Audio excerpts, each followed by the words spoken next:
Halo sahabat Via NTT, berita terbaru hari ini. Berita pertama datang dari Mahkamah Konstitusi yang menyelenggarakan sidang gugatan Pilkada Kabupaten Saburai Jua. MK menerima 2 gugatan terkait ini. Keduanya sama-sama mempersoalkan terkait status kewarganegaraan milik Orien Patrue Riu Kore. Penggugat pertama, pasangan Nikodemus Riheke dan Yohanes Ulikale, diwakilkan oleh kuasa hukum Aditya Nasution. Penggugat kedua dari Aliansi Masyarakat Peduli Demokrasi atau AMAPEDO Saburai Jua diwakilkan oleh kuasa hukum Yafet Risi.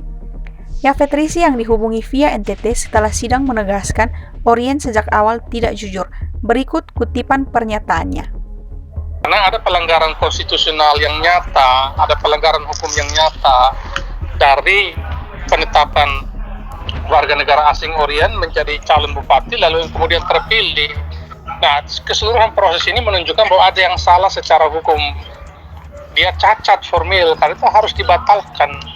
Dan saya yakin MK akan bersifat terbuka dan melakukan terobosan hukum untuk memecahkan persoalan ini, sekaligus memberikan sebuah presiden yang historik bagi Republik ini, dan terutama juga kepada rakyat Indonesia, khususnya kepada rakyat Saburai Jua.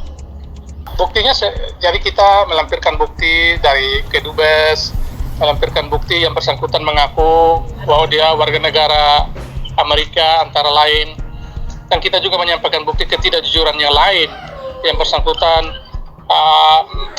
menulis di biodatanya punya gelar banyak, profesor, doktornya 3, master, KTP-nya ada yang sudah kawin, ada yang belum. Jadi ini sengaja kita sampaikan untuk mengungkapkan bahwa orang ini tidak jujur. Si Orien ini tidak jujur sejak awal. Nah, dia memanfaatkan kecolongan KPU untuk kepentingan politiknya. Yang korban adalah rakyat Saburai Jua. Dan karena apa? Hak-hak politik ini dirampas oleh tangan-tangan politik kotor, politik mafioso, yang mencoba menghancurkan martabat kedaulatan rakyat dengan cara-cara yang tidak dapat dipertanggungjawabkan secara hukum dan konstitusi. Itu sebetulnya persoalan dari kasus Saburai Jua ini. Dan saya sangat berharap kasus ini akan memberi sebuah kontribusi yang positif, yang nyata bagi perkembangan ilmu hukum di Indonesia. Berita kedua datang dari Sumba Timur, bertempat di Desa Komba Pari, Kecamatan Katala, Hamulingo.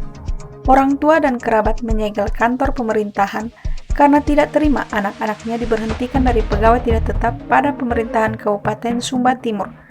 Kejadian tersebut terjadi pada Jumat 5 Maret 2021. Difasilitasi kepolisian, fasilitas-fasilitas milik pemerintahan tersebut telah kembali dibuka. Kita beralih ke berita dari Kabupaten Rotendao. Peristiwa penganiayaan yang dialami oleh seorang anak bernama Rizal Aldi Balu di Desa Hundihu, Kecamatan Rote Barat Laut, akhirnya berujung damai setelah diinisiasi oleh para tokoh adat, tokoh masyarakat, dan tokoh pemerintah desa pada Minggu 7 Maret 2021. Kuasa hukum korban Yosef Robert Dun, SHMH, menerangkan, kemarin tanggal 7 Maret, ia bersama korban dan para pelaku, yakni Bertolens Balu, Prima Pandi, dan Ricky Pulu, yang juga didampingi orang tuanya, bersama-sama ke Polsek untuk melakukan pencabutan laporan polisi. Berikut pernyataan pengacara berciri khas topi fedora ini saat diwawancarai via NTT. Kami sebagai kuasa hukum korban mengapresiasi segala proses dari awal sampai pada akhirnya hari ini kami mencabut laporan polisi yang telah klien kami laporkan, bahwa semua itu atas itikat baik dengan mendasari pada nilai-nilai budaya yang sudah lahir sejak turun-temurun dan lebih kepada nilai-nilai restorasi sebagaimana yang sedang digaungkan oleh pemerintah saat ini. Dari Kabupaten Ende dilaporkan, Bupati Ende Jafar Ahmad sembuh dari COVID-19 dan mulai berkantor hari ini, Senin 8 Maret 2021. Bupati Jafar menyampaikan terima kasih kepada dokter dan perawat yang selama ini rutin melakukan proses pemantauan sejak 25 Februari hingga 6 Maret 2021. Bupati juga menghimbau kepada masyarakat agar tetap melaksanakan protokol kesehatan 5M, mencuci tangan, memakai masker, menjaga jarak, menjauhi kerumunan dan membatasi mobilitas. Hama belalang menyerang petani jagung di Desa Banggawatu, Kecamatan Tabundung, Kabupaten Sumba Timur. Menurut pengakuan petani, belum ada tindakan dari dinas terkait.